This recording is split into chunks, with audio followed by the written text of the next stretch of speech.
Hey guys, it's Reagan from Giggster. I'm in Westchester in South Los Angeles, and today we're at a beautiful Giggster property looking at exactly how to conduct a location scout. How do you make a positive first impression with a property owner on your location scout? So let's jump right into it and go through the first piece of advice. So one of the first things you're going to want to be aware of before you actually pull up to the property for your scout is to get a rough idea of exactly how much the property's worth. I mean, before buying something or renting something, it's always good to have a little bit of a reference point on exactly, what's that price range. And that isn't that hard to do. You can go on Zillow, Trulia, or any of these real estate sites to get a rough idea of the neighborhood. Here in Westchester, it's a pretty high-end and kind of luxurious neighborhood, so you can imagine $1,000 maybe isn't going to go as far as some other neighborhoods in the valley. The second piece of advice is don't waste people's time for a scout if the location is just not going to work for exactly what you have in mind. And what I mean by this is if you have to do an outrageous stunt or a night shoot or perhaps something with nudity and the homeowner is simply not comfortable with that, no matter what you pay, there's not going to be any point in going to visit the location. And so I always recommend for everyone, get those messy details at least up front and communicate those initially through Giggster messaging. Get that out of the way, and so at least the host knows exactly what they're getting into when they come to invite you into a home. It's a very awkward situation when you are on the scout, everything's going well, and then you mention, oh, by the way, we need to shoot until 3 a.m. Don't do that. It's going to put the host off guard, and it's going to make them kind of question, are you actually a professional? So always try and remember, if there is something that might be a little bit controversial or a little bit risky or a little bit dangerous involved in the shoot, or something that maybe a homeowner is not going to be particularly enthusiastic about, be upfront about it and explain how you're going to go out of your way to make sure everything goes smoothly.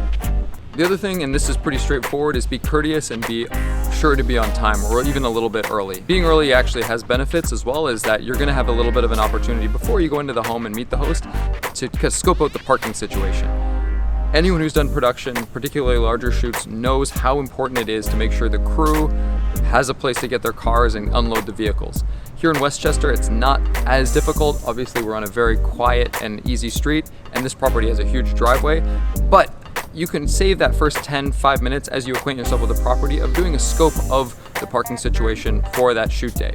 When you get into the home, you talk to the owner, you can ask them about how many vehicles fit on the driveway, or if there's churches or other large parking lots in the vicinity. So tip number 4 is really straightforward. When you open the door, say hi to everyone.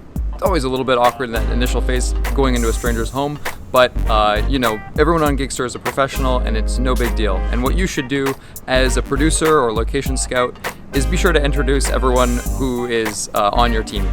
I've been involved in shoots or in scouts of 2 people or 1 person, as well as scouts of up to 10. And when you have 10 people milling about, everyone's looking at different things.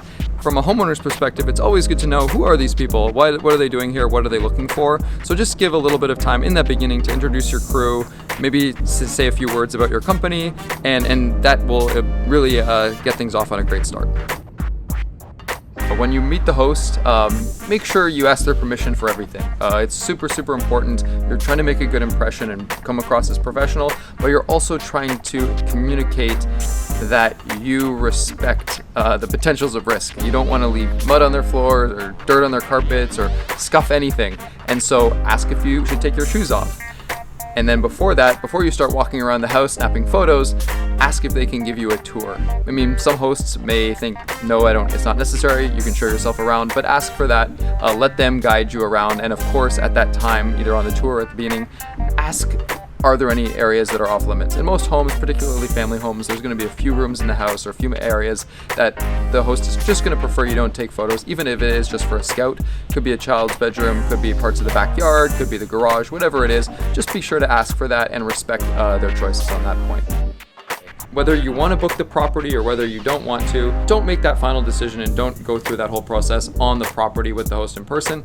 I think it's better for all parties. First of all, if there's some logistical issue that you didn't understand while you were in the heat of the moment and you thought the house was perfect, don't make a promise that you can't live up to. So don't go and say, we're going to take it. Let that opportunity come up maybe an hour later once you've talked with everyone on your team and you're absolutely sure.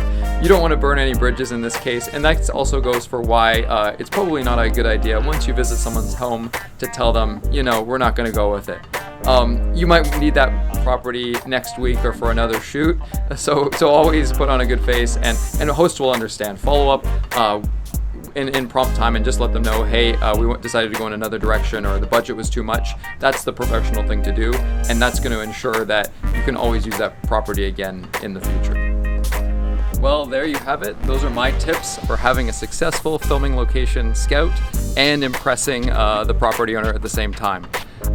If you enjoyed the video, you'll be happy to know this was actually shot at a Giggster location here in Los Angeles. You can find the link to the location down below. If this isn't really your style, no worries. Giggster has thousands of other amazing filming locations available to rent. Simply go to giggster.com and start your search.